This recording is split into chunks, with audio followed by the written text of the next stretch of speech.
Hey guys, welcome into the Shadow Box. I am Carlise, your host. I am your grief and trauma coach, along with your shadow work guide. Today with us, we have Susie Stonefield. Susie is a transformational creativity and grief coach. Her passion is making people cry with art supplies. In one-on-one coaching programs and intimate small group deep dives, both in person and online, Susie guides her people to find freedom, relief, lightness in their lives through the intuitive process of art journaling. Susie has decades of experience teaching, developing curriculum, and creating heart-centered circles. She holds degrees in fine arts and education, certificates in person-centered expressive art facilitation and grief counseling. She is a California native and calls the unceded territories of, is it Mechoopda? Yes, that's perfect. Mechoopda people. It's a small town in Chico, California, and that is her original home. She is a late in life queer cis woman, mom to three amazing humans, and a guitar wielding song leader on the side. So, Susie, you have an array of things that you are about. It's a mouthful. Yes. So, anything I missed in there, go ahead and tell me some more about yourself. Oh, let's see. I'm 62. I grew up in California and I have been making art since I was a little person. I'm really more of an indoorsy person than an outdoorsy person. If I have art supplies and a table, then that's where you will find me. Okay. And art is one of those freedom expressions, right? Like you can do Hmm. anything you want with art and it's yours. No one can tell you Yeah. that it's right or wrong. Well, I think that that's great that that's your attitude, but I don't think that's the way a lot of people feel about it. I think a lot of people Interesting. feel, that art, they're not artists. This is definitely my area that I work with people, uh, kicking the inner critic to the curb because so many people have been wounded since their childhoods, told they were not creative, they were not artistic. You stick with numbers, your sister's the one who's an artist. And also that the title artist really holds people back, I think, from feeling that they have the right to be creative and play around, and that there are no rules. But you and I are on the same page. I completely agree that there's no rules. Yeah. It's art does not have to comply with any kind of structure that you think it has to. It's Yeah. up to you.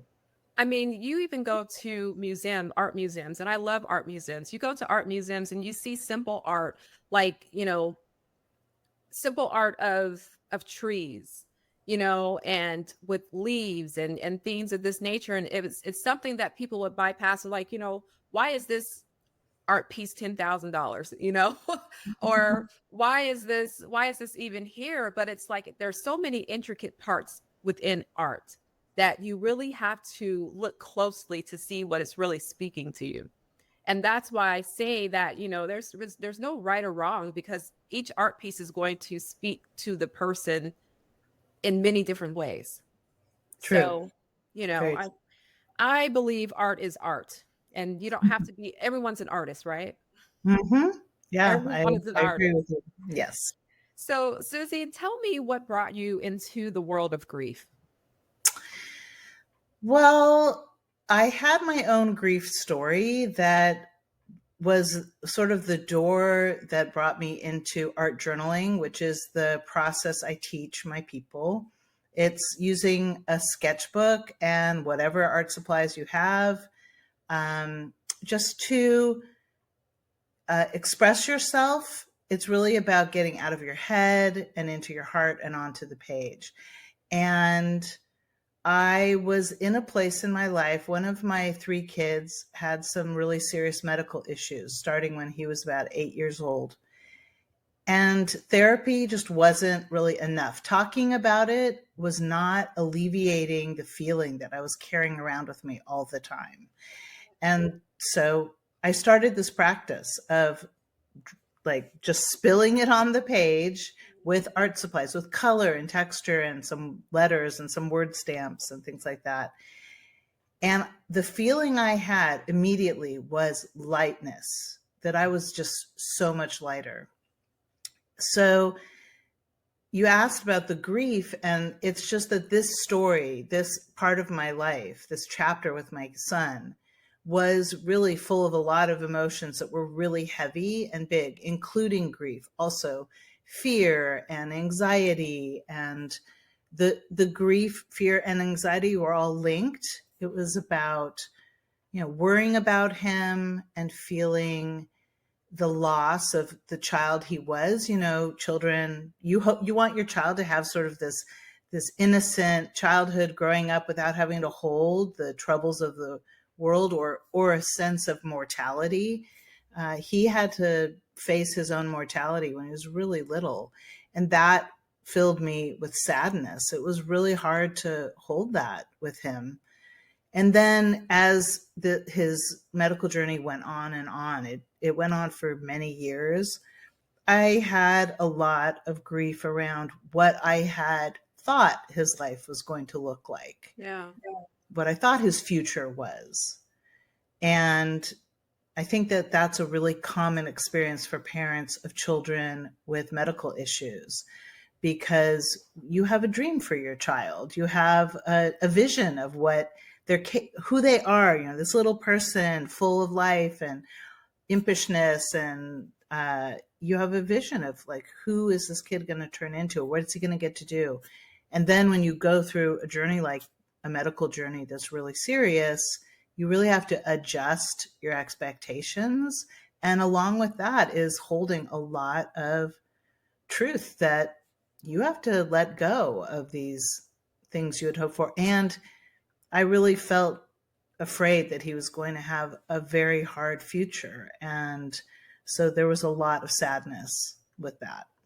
Yeah. And would you say that it's more so the part that you were grieving was the life that you thought that he wouldn't have? Or was it that he was going through the illness and going through the pain and going through just, having to face such hardship at such an early age? Or would you say that it was both? It was definitely both. Yeah, it was both. Because it was he had to have 15 surgeries by the time he was 16. And just to walk alongside him during that, the pain, of the recovery, really having to encourage him to do exercises and things, always focused on his neck surgery and being strong enough to endure what he had to endure. His sadness around loss of the freedom of his body to just play and be carefree, where he was coming in and out of surgeries about every 6 months. And that was a lot of recovery time. So he didn't get to be as carefree as, his friends and his brothers. So Yeah. yeah, a lot of his grief, my grief, and then grief about the future. Yeah. Did you get him counseling, or how did he start to navigate what he was going through? Yeah, we did some family counseling. He did some counseling on his own. Actually, it got him a personal trainer, which was a really great thing when he was a young teenager. That was great because he was someone who really, he is someone who is really in his body. And when he was a little child, he was super, super active. So strengthening his core was really important for him to recover more quickly from these surgeries. And so he started working out with actually a friend of his older brother who was studying to be a personal trainer. And that was just great bonding time for him with an older guy. And really, I think being strong and doing those exercises was good for his mental health as well as his physical health. Yeah. And it made him normal, made him feel normal, made him feel as if, he still had connection with the outside world, with someone coming alongside with him and working with him. And that's, with him going through what he was going through, and kind of having those inside feelings. It's like when someone comes and invests in you and comes alongside of you and kind of shows you your potential all over again, that Hmm. has to make you feel like you have hope, Sure. you're not Yeah. as disconnected. I think, yeah. And I think it also helps him feel empowered with his body and his strength, and also not give up on himself, on his body, Yeah. because that was it was really hard to go in and out of these surgeries where, if you're going in general anesthesia, you're getting wheeled into an operating room every 6 months. The way you have to release your self empowerment is very hard. It's really, really an experience.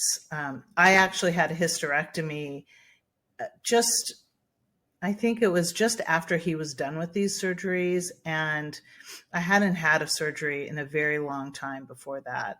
And just, going into the operating room, and as they were putting the mask on me and to put me under, I realized what he had done 16 times or 15 times, and how terrifying that must have been for him. Not that we didn't talk about it, Yeah.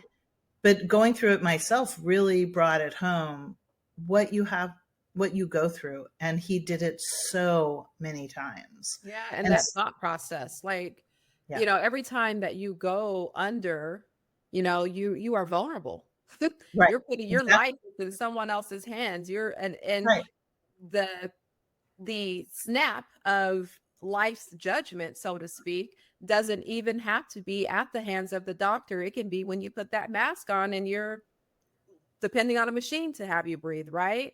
Yeah, So that's a whole sense of courage, yeah, vulnerability, and just really relinquishing your life into whatever hands that you believe is your higher power, right? That's all you can do. yeah. And for a little kid to go through that the way he did, he was actually at the beginning of his medical journey, he was in the hospital pretty much for 2 months in the ICU, and had 4 surgeries at that time. And what I saw was that he had faced that. He had faced how he had to let go, and that changed him. It changes anyone who goes through that experience. But for a child who was 8 years old and really not someone who would have been was serious in that way, I think, well, I don't know. I just think that for him, it really altered, of course, his path and his attitude about life. Now, And what was the so diagnosis? it's called Chiari Malformation type 2, I think. And what is it? It is, there are these fatty deposits on the cerebellum at the base of your brain that hang down. They call them cerebellar tonsils. They hang down, and generally speaking, they just hang there. They don't even do anything. It's really just like a fatty tissue. But if you have this condition, they rest. They're too big, and they rest on top of your spinal cord. So the spinal fluid that comes up through your spinal cord circulates around your brain and then goes back down all day long. It's always doing that. Mhm. It gets trapped in your spinal cord, and this condition can cause permanent paralysis, incontinence, headaches. It's really very serious. It's not very common, but it's very serious. And also the fluid that gets trapped in your spine, which is called syringomyelia. When your child has something like this, you go to the head of the class learning all of the things about Right. this disease, right, or this condition. Anyway, the syringomyelia was the fluid trapped in his spinal cord, and it compromised the nerves in his spine, and which then caused severe scoliosis. That was how we discovered what was wrong. Was suddenly he had very severe scoliosis when he was 8 years old. Okay. And is he walking or is he wheelchair bound or? No, he's fine. He went through the whole thing. He did not have any paralysis or lose any kind of function at all. And he did have to have spinal fusion when he was 15 almost 16. But the good news was we had a lot of time to let his body develop and grow, and he's fine. Good, So good, good. amazing, but I wish I could go back and tell the me who was his mom during those years that he would be okay in the end, you know. Yeah, let's talk about that a little bit because what grief did you actually experience while you were caring for him? I know what seeing him in that state did to you and the questions that it brought up, and just thinking about his childhood, what he would have, what he wouldn't have, just all of the possibilities, right? But what grief did you actually experience while you were caring for him outside of his surgeries and just mentally being there for him? Well, I think it's some of what I mentioned before, which was the loss of sort of that self-empowerment with his body. He had been a really, really active kid, and it just impacted his activity because he was going in and out of surgeries. He ended up with metal in his body for the scoliosis, and that impacted choices. For example, he played ice hockey, and at a certain point when he had a surgery that put in some metal to support his spine, he wasn't able to play ice hockey anymore. And he also wasn't able to, we had to take away things in the future that very likely he would have been drawn to, like riding a motorcycle or skiing moguls and things like that. He was able to ski, but he wasn't able to ski bumpy, Yeah. and like going on roller coasters. I mean, a perfect example is when he was 4 and he was big enough. We went to the Santa Monica Pier, actually, that in Southern California has a bunch of rides. We were there. That's my hometown. And he wanted to go on a roller coaster. He was sort of a speed demon at that age. And his older brother refused, but he wanted to go. And he went like over and over and over and over because he was just the right size, Yeah. just old, big enough to go.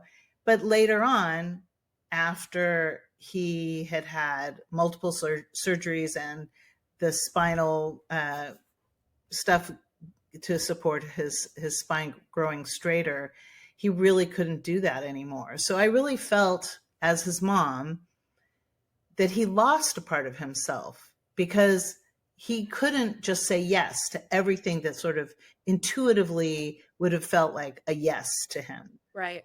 He had certain limitations, and frankly, we all have limitations. I mean, that is life. It's just that it's so hard to be 8 or 10 or 12 and have those limitations. And so that was what I grieved, just sort of the seeing him lose part of what was felt right to him.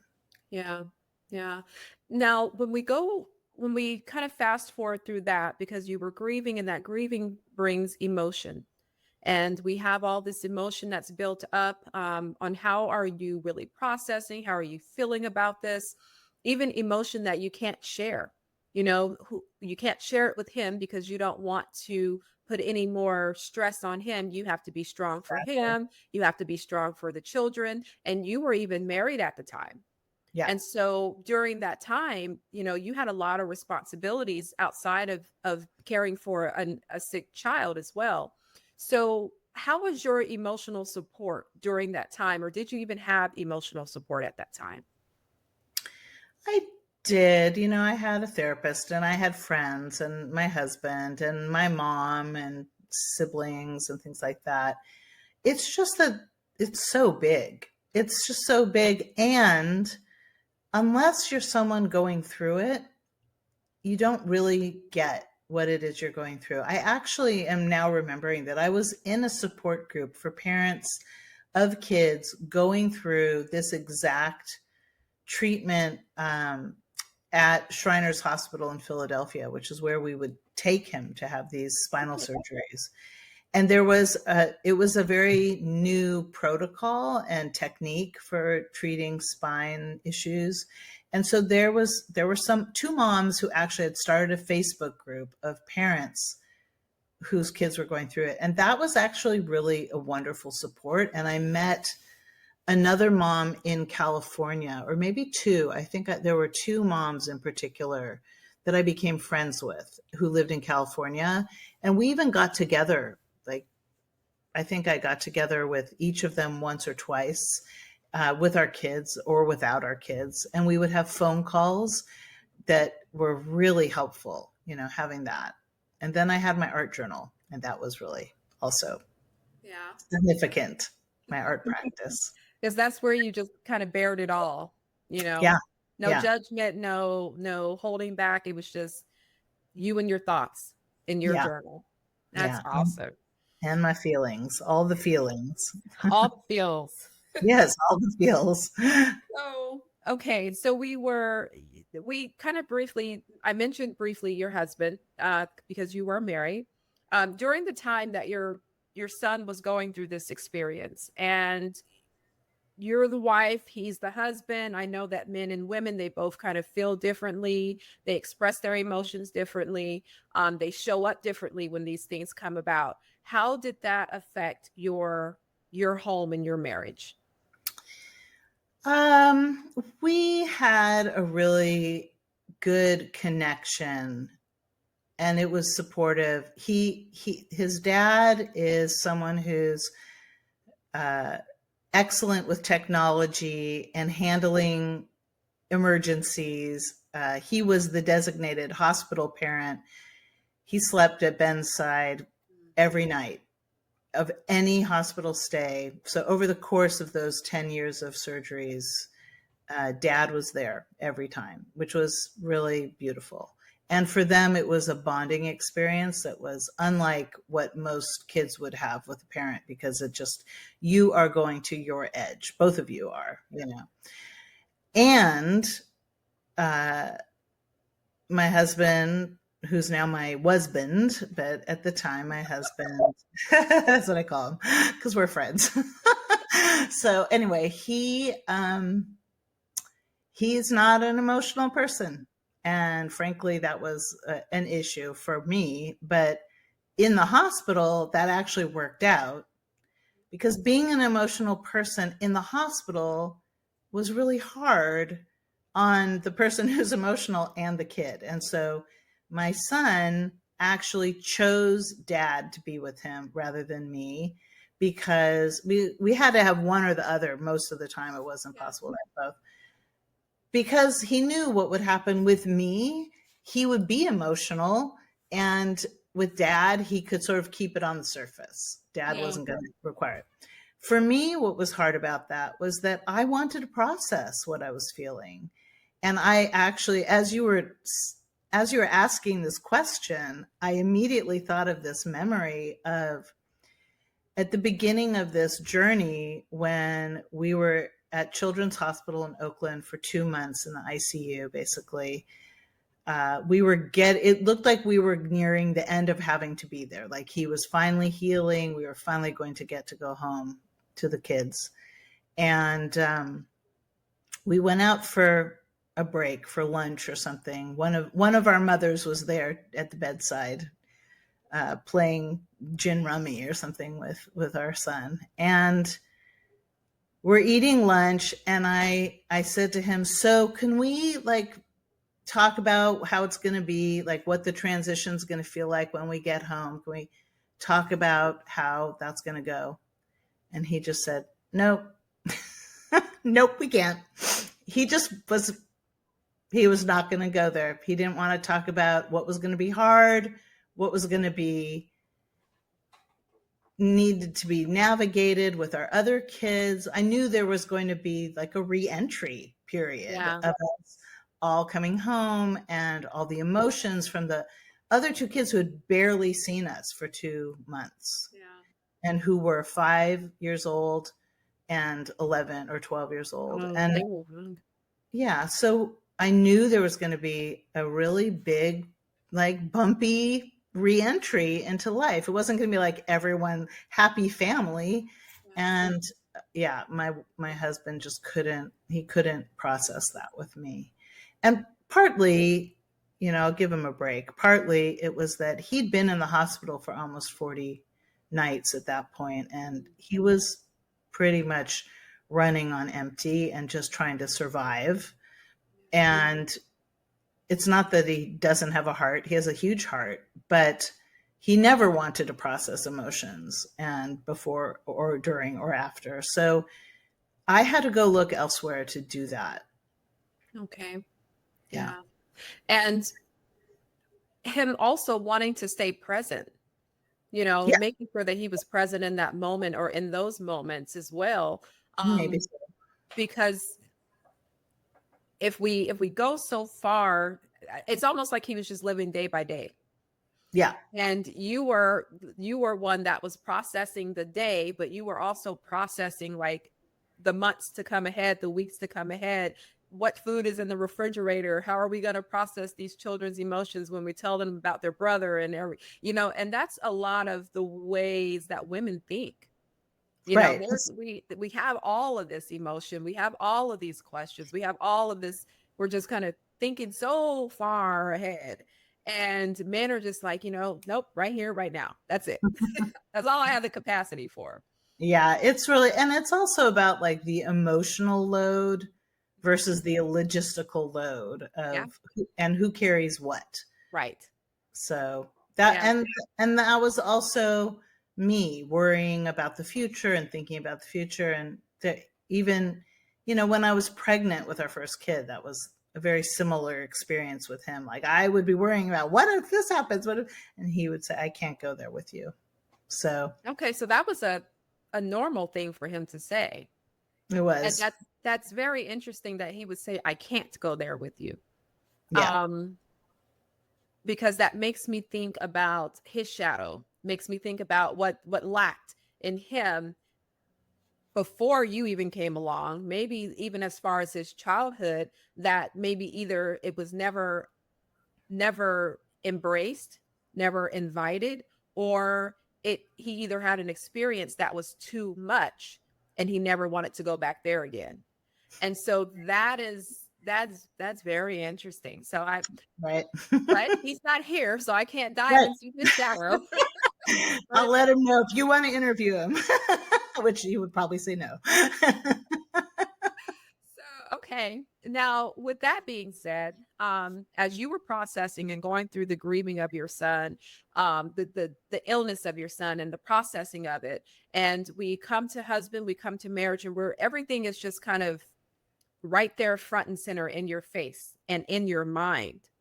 And here you are processing, I need emotional support. My husband is not really talking to me about the things I need to talk about. I'm having to kind of go on the outside and find my groups and find people who speak my dialect. So you had a lot of exposing to yourself that was happening during this time. And so tell me how your son being sick, going through the process of caring for him, needing more emotional support, needing just an outlet. How did that expose you to you? And what did you come to find out about yourself or accept about yourself? I think that it just was a process of the layers peeling back and peeling back and peeling back. And so I know what happened really was that before he was diagnosed, I had started questioning my sexuality. Okay. And it was very much under the surface. It was questions, it was curiosity, wondering. And then he was diagnosed, and we were like in high gear trying to figure out what to do. And then we were in the hospital for 2 months. And then following that, we were basically recovering from the initial part of his medical journey. There was a lull for a while, but then it kicked up again when he started having spinal surgeries. And during the period before he was diagnosed, I had started to wonder, was I in the right kind of marriage? Like, was I straight or was I not straight? Mm-hmm. But my life was fairly well developed. As you know, I had 3 children, I had a lovely husband, I had a beautiful home in the country that my husband had built for us. It was like this very idyllic situation. I homeschooled my kids, which was a real privilege to be able to do that. And I didn't really know, when I started to question, it was like, why would you upend this life Yeah. for just this question? So it was a question that just sort of hung around a bit. And then my son entered into this chapter, this medical situation. And basically, I didn't feel like I had any time or right. It felt so selfish to think about myself at that time. So there were many, many years where the thoughts didn't go away. I continued to have this question. It got more intense over time, but I didn't feel like there was space in my life, with everything going on and caring for the people I cared for, that I could really look at myself and look at this question and validate it. And so I didn't. So it just was sort of there simmering. Every so often it would come up to a boil, and then it would go back down because I would push it down, because it just seemed like way too disruptive. I didn't want to blow my life up. And so I basically was doing all this art journaling. So if you looked at my very first art journals that I created, starting with when my son was going through his medical stuff, there are a few pages in that very first journal that are about my questioning of my sexuality. But I don't say that in it. It's very, very hidden.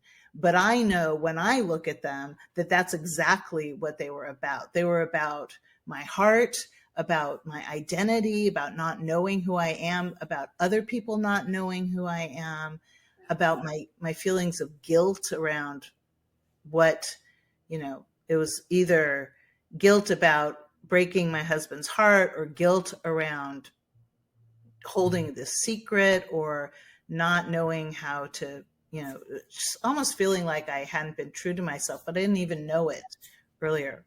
So ultimately, I spent those many years just in the closet and hiding it, trying to hide it as much as I could from myself and from anybody else who knew me. And I did a pretty good job.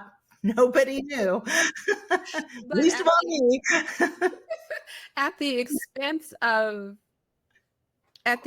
of yourself, and at the expense of your authenticity. And even though, as we're talking, it's like, I wanted, like you said, I wanted to make sure I didn't blow up my life, blow up my family's life. And, but that was an expensive price to pay.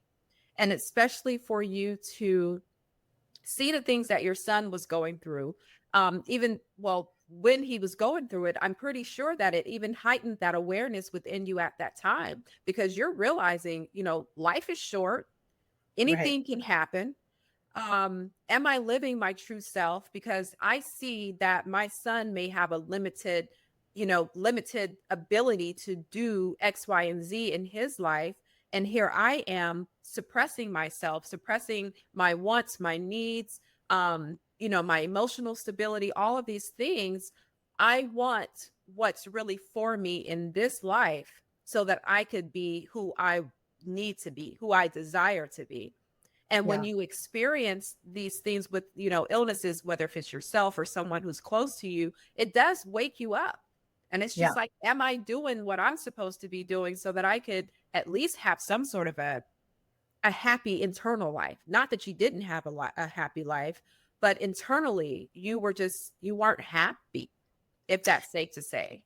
I I think that basically there was a part of me that was unexpressed, Mm-hmm. and that the rest of me was happy, but this unexpressed part was almost like a withered branch of who I was. And you're right.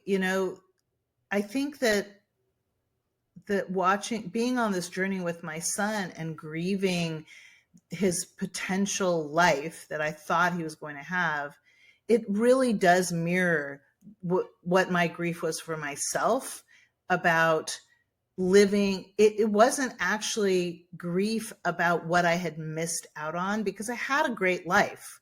I don't have regrets about how long it took me to come out of the closet, which was 22 years by the time I did come out. Okay. I don't have grief about that. I had grief during the process of realizing I did have to come out, about everything I was about to lose, or at least everything I thought I was about to lose. Yeah. And I certainly did lose some things and some people along the way. But it was about, I think a big part of it was grieving a picture of my future that I was very invested in. That I really had put a lot of energy into building the potential for it anyway, right? I was grieving that I was going to have to give that up if I really wanted to be true to myself. And I didn't know what that future would hold for me either. Yeah. And it's almost like you were grieving your future in twofold, grieving the future of what you were letting go, and grieving or having the option of grieving the future that you may not have gone for because Mhm. you were Right. afraid of what you were going to lose. And that's one of those aspects that, we grieve what we've never had before, or we grieve the idea of what we want.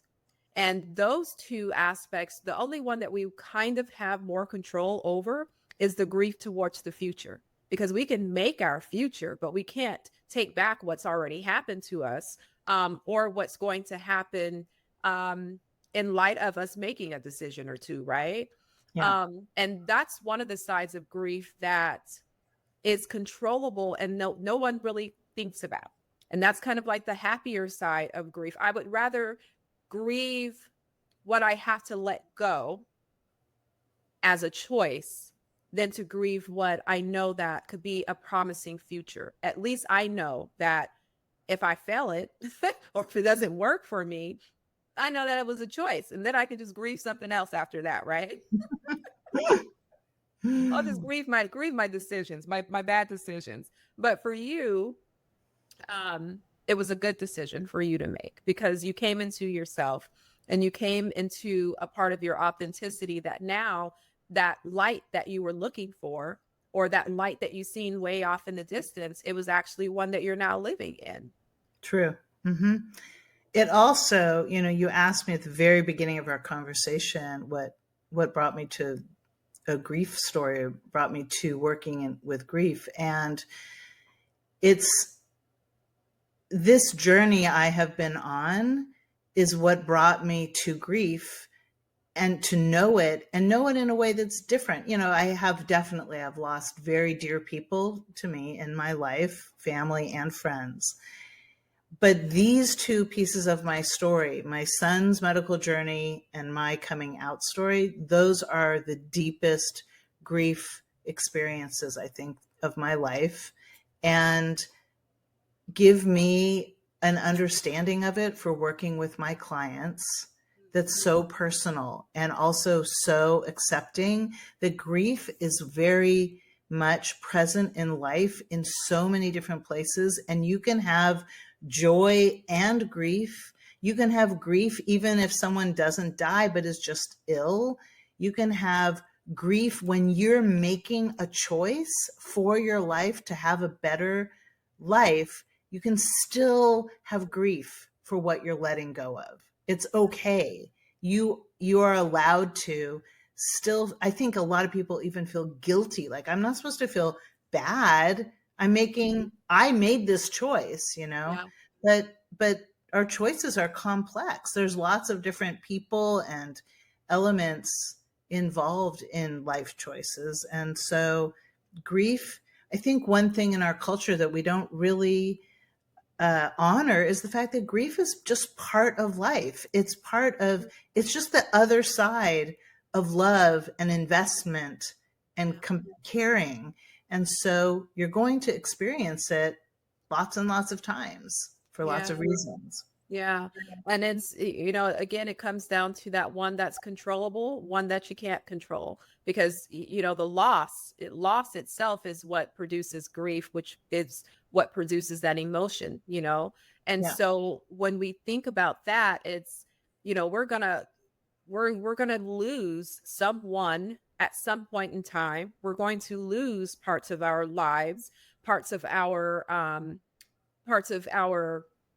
womanhood, even, you know, like you sure. mentioned, you had a hysterectomy. You know, Right. I've had a hysterectomy. I had a hysterectomy after I had my one and only child, and that was a grieving process, you know, because Exactly. it's Yeah. like I wasn't going to have any more children, and I was Right. young, and you know, I had to Mm. grieve this part of myself, and I was just like, oh my goodness. And you know, I was super young. I think it was 20 when I had my son. And Mm. just knowing at that point that I wasn't going to be able to give a man another child or give my son a sibling, or, you know, things of that nature. But grief is not always, and loss is not always the death of someone. It's Sure. also when our lives start to take different transitions that either we have done purposefully or that has been done out of our control. Right. And that's something that we had spoken about when we were doing our overview of, you know, going into the menopausal portion of Right. grief, of losing things.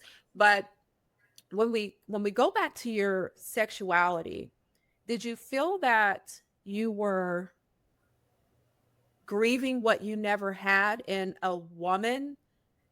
Did you grieve being with a man?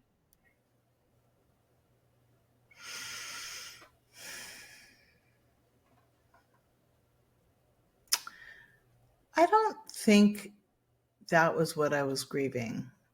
I really don't. I had this situation where, I've already expressed that he's not a very emotional person, but he's a solid person and he's a really good person. And he's fun, and we had actually a great marriage and a happy life with our kids. There was definitely something missing, but I just felt like, well, you don't get to have everything that you want. You don't get to have every box checked off. I sort of chalked it up to that. But so I don't think I grieved that I was with a man. I really think my grief around coming out had more to do with saying goodbye to this life I had invested my whole self in. And it was a good life.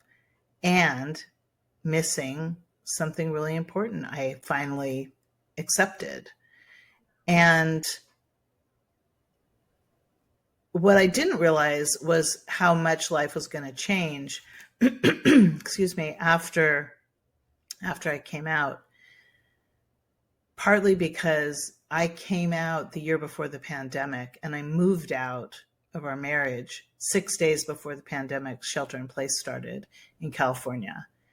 So basically I had been married for almost 30 years, and I moved out into my first apartment on my own since we'd been together 6 days before the shelter in place started. I couldn't see anyone in my family because it wasn't bubbling with them. And we had a plan. Like, we were going to move through this separation and this experience, this transition for our family. As a family, we were going to do that together, and suddenly that we were all forced into a kind of isolation and separation we hadn't planned on. So there was a lot of grief in how that all had to unfold, and it took a long time to work through the pain of that. My kids were older. Yeah. My youngest son was 18 when I moved out or came out, but it was still really hard for everyone. Yeah. And, at that point, you really had to sit with yourself, like literally by yourself, sit with yourself, sit with your decisions, sit with your processing, kind of think about what the future was going to look like, think about what everyone else was thinking. So you had time to soak in your decision. Yeah. But the good thing about it is that I know when we were speaking before, you said that your husband kind of knew. And that also gave you a little bit of permission to, at the right time, I'm going to come out. At the right time, I'm going to move along with this decision that I'm internally making. How did that conversation, or did that coming out for him, how did that transpire for you guys? Well, you're right. Probably about 6 years before I actually came out, I had shared with him that I thought about women, that I was questioning. And his attitude was like, that's fine. I don't have a problem with you thinking about women. But that didn't really help me. Like, I didn't feel it wasn't satisfying me. Whatever this itch was, thinking about it wasn't enough. And so about 4 years after I said that to him, I said to him, because the thought, this longing was so insistent. I said to him, I'm really concerned because I don't want to die without experiencing a relationship with a woman. And I had never explored it in college or high school or anything. And so his response was that it was okay with him if I explored it. And I just said, you're crazy.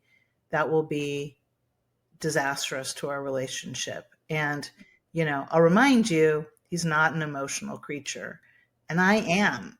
And that was part of my longing, was to be with someone who had an emotional depth and vocabulary. And that to me was a woman, even though there are women who can't talk about their feelings. It's a raging generalization, really. However, I knew that if I were to get involved with someone who had it wasn't going to just be sexual, it was going to be emotional. Yeah. And that to me felt like disastrous for our marriage. And we were not, there was no awareness around non-monogamy or anything like that. So that wasn't us. So I didn't do anything about it. And then in 2018, the very, very, very end of 2018, I happened to meet someone at an event at my synagogue. And I don't know what it was. I didn't even know that she was queer, frankly. But I just knew when I met her that I was going to have a relationship with her. And it felt spiritually, it felt divinely held, because I just was like, how else could it have happened that I met this person in a service? I was helping lead. She was helping lead. There were so many things. And she was my catalyst. Like, I just knew at that moment, I could not hold it back anymore. I knew that this was the moment that I had to own my truth and be brave and just, frankly, just be blown into my future with this experience. And so when I told him about meeting her, he said, okay, go explore it. And I said, I want to say that I don't know how this is going to go for us. And he was very, very optimistic, which is sort of his way. And I just tried to express that I really wasn't sure how it would go. And it immediately didn't feel good to him, even though he had thought that it was going to be fine. But I think he immediately felt how much I moved away from him, into this connection, this other kind of connection. And so pretty quickly we decided that we'd move on, we'd Okay. separate. And much to his credit, I would say, because he had to put up with me behaving somewhat like a 16-year-old. When you come out of the closet when you're an adult, like I was 56. Right. It was like being a 16-year-old in a 56-year-old body / life, which is very uncomfortable, very like it's a lot to hold, that sort of adolescent hormone, passion, Yeah. excitement, when you're an adult trying to live your life and hold people with gentleness and respect. And Because that was a he whole new lifestyle. That was oh my god, it totally, was, totally new. That you were like in a whole new honeymoon phase of oh yeah, life. it was exactly that, and it was fantastic. That's all I can say is it was fantastic. I have very fond memories of that crazy. It felt like a crazy time, and then there was a pandemic. But um, the good news, well, there's lots of good news, but I'm really happy that he and I are really, really good friends, and he it, he is still part of my family and comes to all of our family events, and our kids get to see us having gotten divorced and gone through this really big thing, um, and being fine and still being family, really. And that's also a really beautiful thing to teach people, that divorce is not the end of the world, and it's not something to feel shame about. That a marriage can end and you can still be okay. Yeah. And you mourn that process. You mourn the time that was spent, the years that was spent, the memories and things of that nature. And the unfortunate thing about divorce most times is that divorce is not an agreed upon thing, right? Right. It's usually because some sort of pain has happened and it's just, irreconcilable differences, right? So, but I'm glad that you guys were able to do it that way to ease the pain. And also your children, you had so many opportunities for a healthy transition into this because your children, like you said, were older and they were accepting of Yeah. what you were transitioning into. Everyone had their feelings. Everyone was, from my mother to all of my children and my husband. And it's just that we worked through it. Yeah. We allowed ourselves to have our feelings. There were hard periods, and we just tried to have really good communication and hang in there with each other. I think really valuing what it was we had was a big part, a motivator for working through it all. I think for my kids, because they were in mostly their 20s, going through most of this period, their world is way more fluid sexually than my world ever was. And so I don't think that was the hard part for them. I think what was hard for them was divorce and our family not being in the container it had been, and also we had to sell our house and all of that. And so that was, it was hard. And then I will also say that my husband's family rejected me, and starting with his mother and pretty much the rest of his family, I've had practically nothing to do with them. And since then, and that was really hard. That was after putting 30 years into these relationships, and then realizing, wow, I was very dispensable. And so that, I'd say, that's, for a lot of people, that's a much bigger part of the grief. That's a Yeah. much bigger part of the experience, because for a lot of people, your your nuclear family or your family you grew up with rejects you.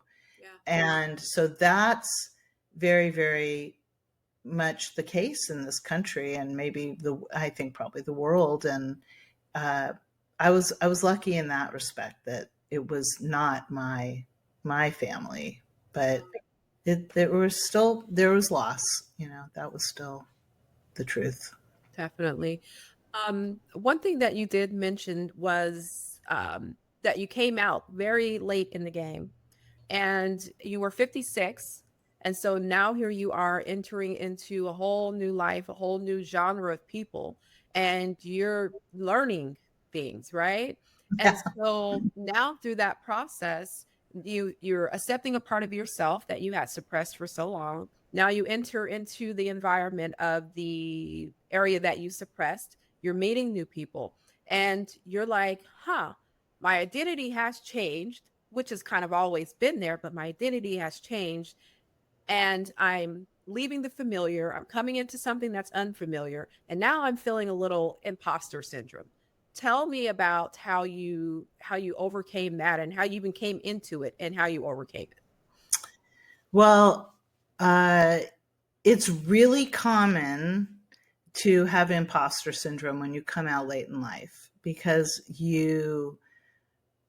especially if you're like me and you never explored this. You never explore. I had queer friends, but I never had it felt that I was queer until I finally launched myself into this transition. And so it's a culture. Queer culture is a culture, just like straight culture is a culture. Mhm. But what you don't realize is, first of all, in the world is the privilege you have if you're straight. You don't realize that. And so it's just the water you swim in.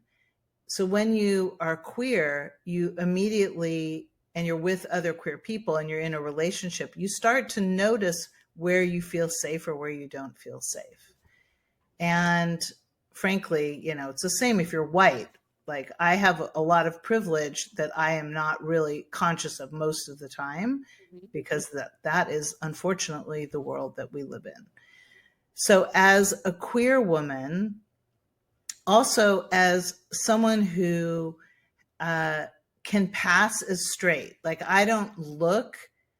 I'm more femme. I'm more. I was a straight woman for a long time. I thought so. That's still basically how I look. It's how I feel comfortable looking. I definitely have friends who, as they came out late in life, started to change the ways they presented themselves so that they present more queer, and then you're more identifiable. But I didn't look identifiable. So Yeah. when I was out in the world, I kept feeling this disconnect with how I wanted people to perceive me as a lesbian, and yet I knew they wouldn't, because I'd still look basically how I had looked, which wasn't queer. And so then I would feel like, well, I don't know, how am I going to make it so that people notice who I am or know me? I felt so different. I felt like, this huge thing had happened with me, this huge awakening. And yet it wasn't really, I didn't have a sign. There was nothing to show. So it But that just, takes away the societal norms that people put on certain cultures is, and whether if it's, the queer culture or, black culture or, whatever it is, it's like they have these labels and these, what it's supposed to look like. So when you are black or when you are queer, you're thinking that you need to, go off with the rainbows and flash it and be very flashy. But what I see happen for you was that it was so innately in you that you were just being. And that's all that you needed to do. But society says, I need to see more of you so I can either accept you or deny you. You were already having an identity crisis, so to speak, where you were accepting yourself already, which, and I say crisis as in just you coming into this new person that you're in. That's could be a little traumatic.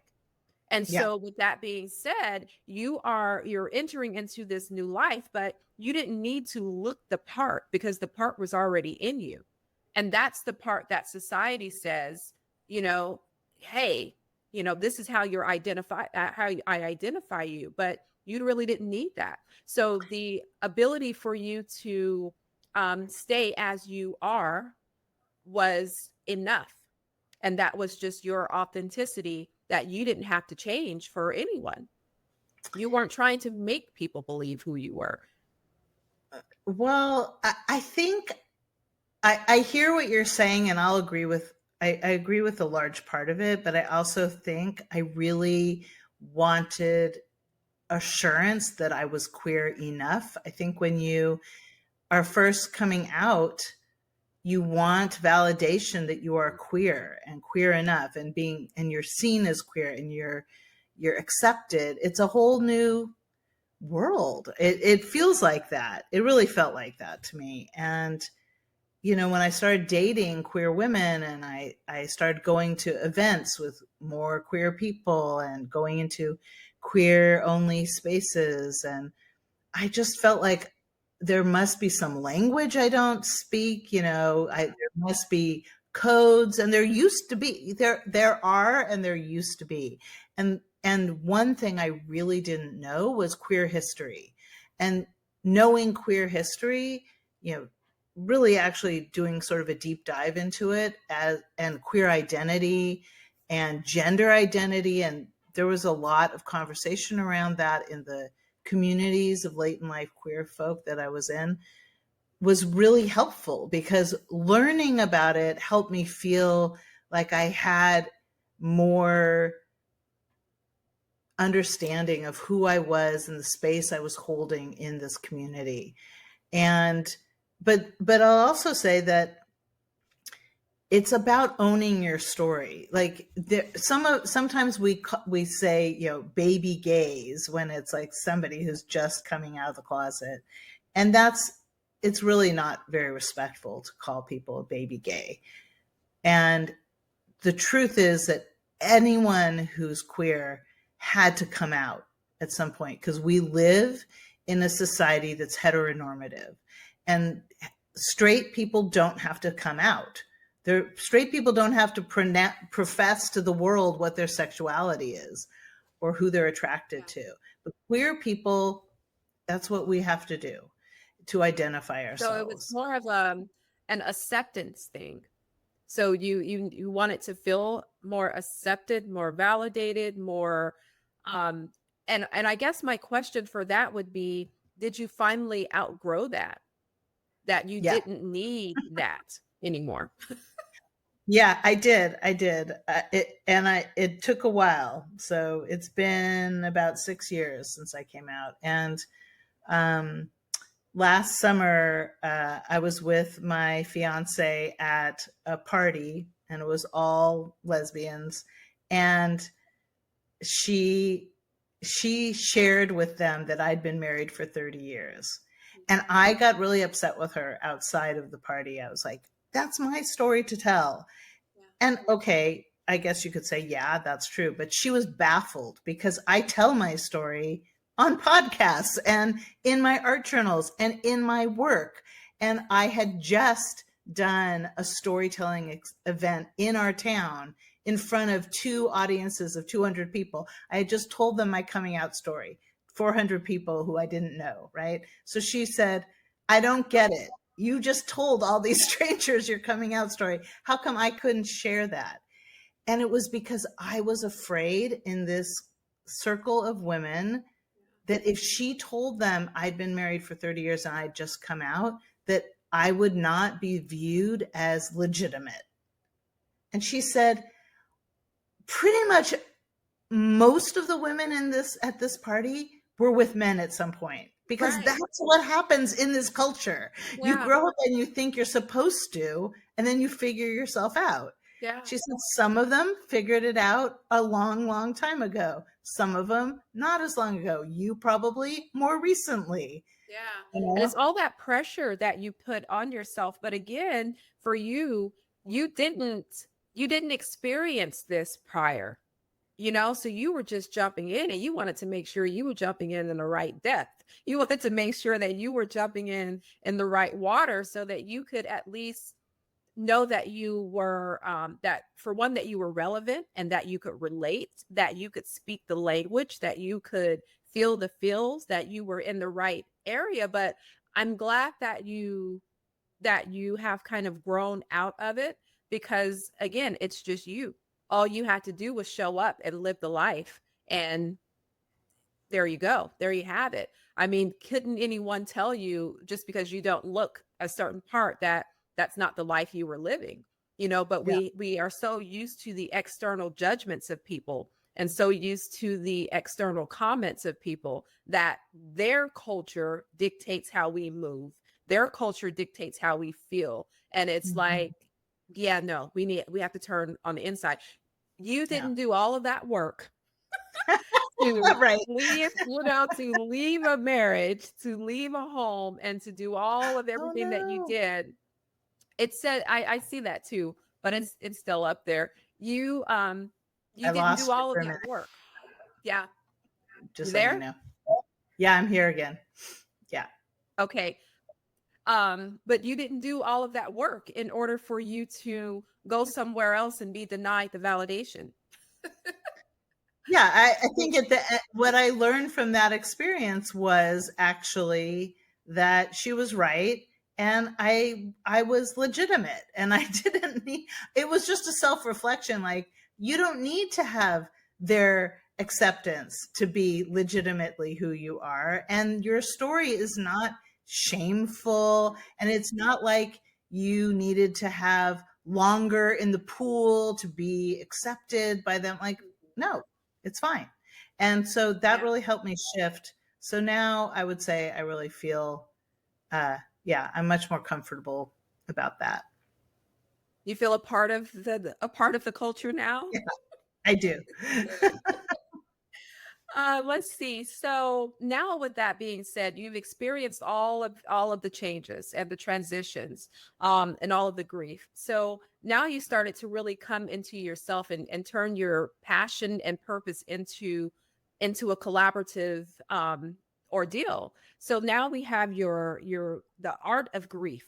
Talk to me about what the art of grief is about. Well, basically, the work I've always done for the last decade is helping people express their hearts with art supplies. And it's not about making art, it's not about worrying, is it good enough? Is it beautiful? Is it something that should match my couch and hang on the wall? Is it something that should go in a museum? It's not. It's about using the process of creation to express.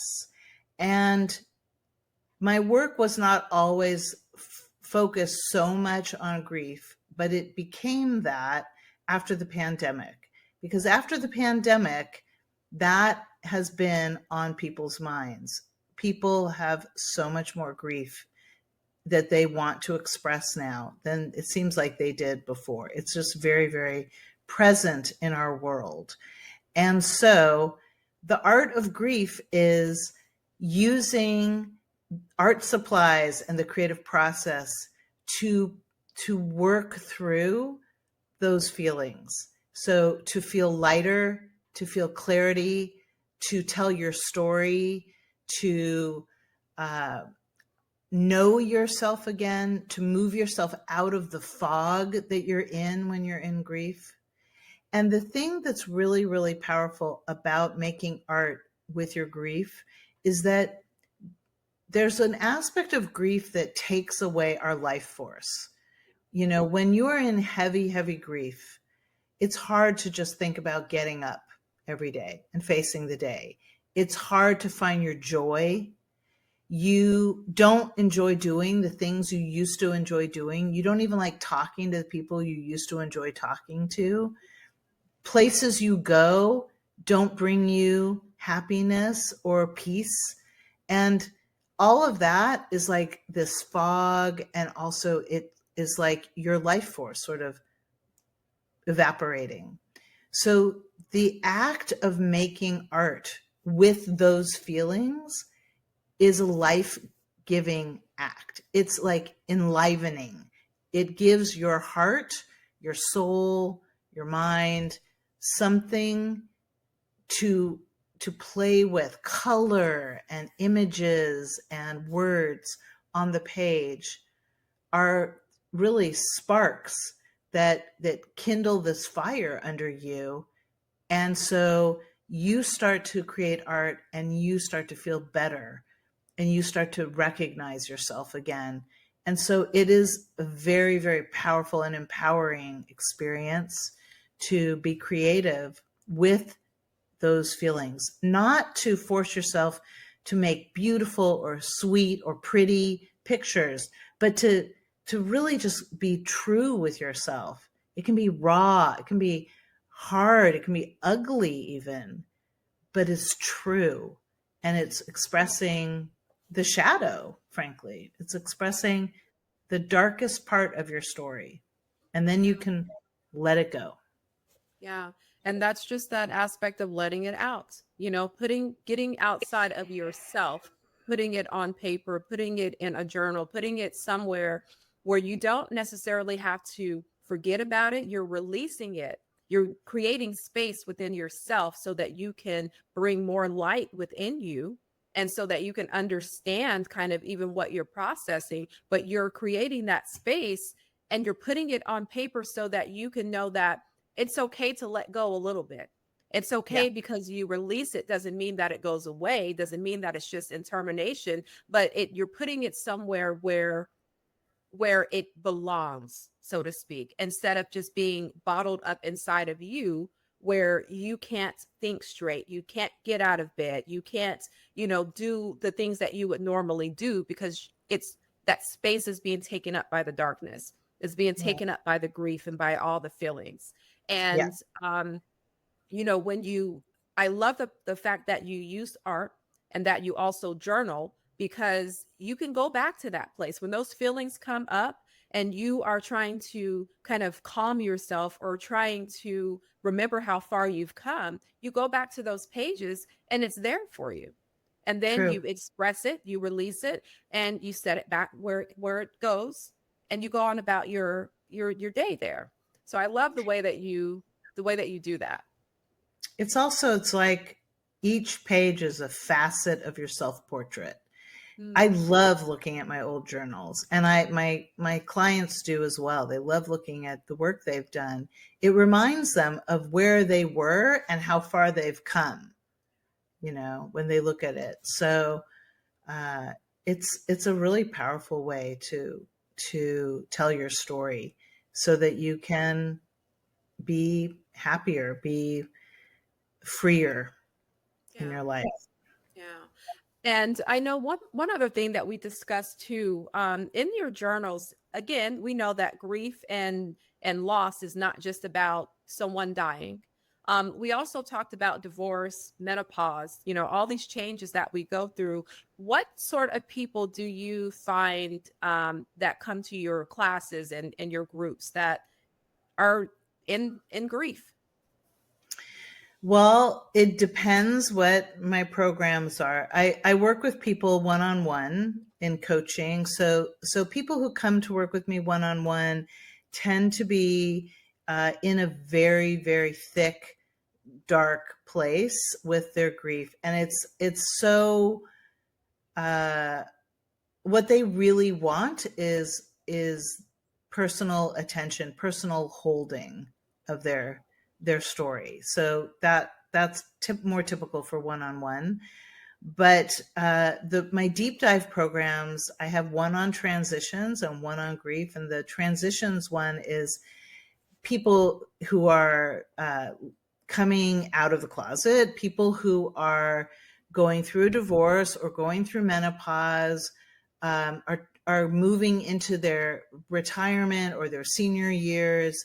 They're losing um, a part of themselves as they move into elderhood, that that is also a whole new identity for people, or people whose kids have just left the nest and they're trying to figure out, who am I with my kids out of the house now? Who am I going to be? And actually, I have a client whose husband died 3 years ago, and she took my grief course, but she's now going to take my transitions course because she's ready. She feels like, I'm ready to move into the next part of my life where I take care of me and I center me as I move forward. And she wasn't anywhere near that place Yeah. in the last couple years. So the people who take my transitions courses are people who are really in the midst of change, big life change. 1, 2, 3 different changes at once is possible too. My grief course, the people who tend to come to my grief programs are also grieving a recent loss, an old loss that they never grieved, multiple losses. Sometimes it's a person, sometimes it's a stage of life. It's always open. And for most people, I'd say they have multiple losses. And part of that is because our culture does not hold us with any tenderness for the grief process. So people don't even realize that they never grieved their parent who died when they were 17. Yeah. And they're wondering, why am I always trying to avoid thinking about that? And it's like, Yeah, when you survival find, mode. right, survival mode. And also, there's no structure in our culture that says you need to take a lot of time, like as much time as it takes to grieve. No, it's like, get over it, move on, and get back to work in 3 days. Yeah. That's whether you've lost your parent or your child or your partner, or your sibling, and all of those losses are so life changing, but we don't have a structure that supports us. So people who are at all different stages of the grief process show up for my grief programs. And then I also have retreats. And for the retreats, it depends on the topic, but I would say that grief is part of everything I do. So even if it's not in the title, grief is in there somewhere. And I just did a New Year's retreat for people to explore what were the dreams that they want to bring into the world now, this year.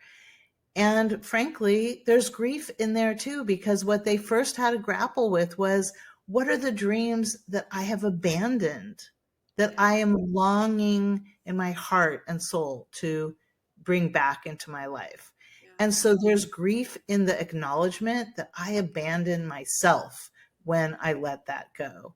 And so we process through the grief with that, as well as we're turning to lighting the fire under these new dreams or these old dreams.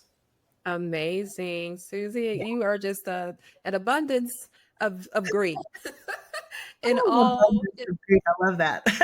in all but in all spectrums. And this just gives us it gives us a broader understanding of grief, and not just the box that everyone Yeah. seems to put it in. Yeah. And I love that everything turned out for you in a way that was more conducive to your authenticity, and that brought you even more space within your purpose, and for you to be able to bring that along and help people through their processing. And that's one thing that grief does. It exposes you. Yeah.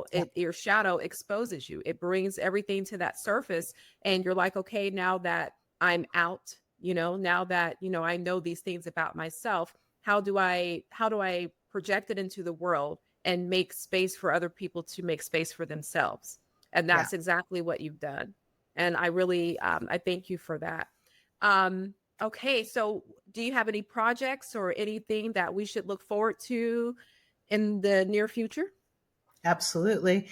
I have my transition. It's called the Way of Transition Deep Dive, starting in February. So there's still spots. If you hear this podcast in time, please reach out, check out what is on my website. I also have a retreat starting in March, and ongoing through the year, there will be other retreats and other deep dives. And I'm always doing private coaching. So if you feel called to do private work with me on your grief story, I'm really down for it. Awesome. Hold space for you. In February, what is the date that your transition starts? It starts the end of the month. Okay. All right. Okay. Want to make sure that I give people time to get in contact with you. Okay. So awesome. Everything that she is speaking of, all of the ways to contact her, the retreats and websites and links that you will need to get in touch with her and find out more about her and more about the journaling, more about the arts, will be at the bottom of this podcast. I thank you, Susie, for coming into the shadow box and just sharing all your wonderful tidbits about grief and how grief can be so creative. I thank you for coming in and doing that with us.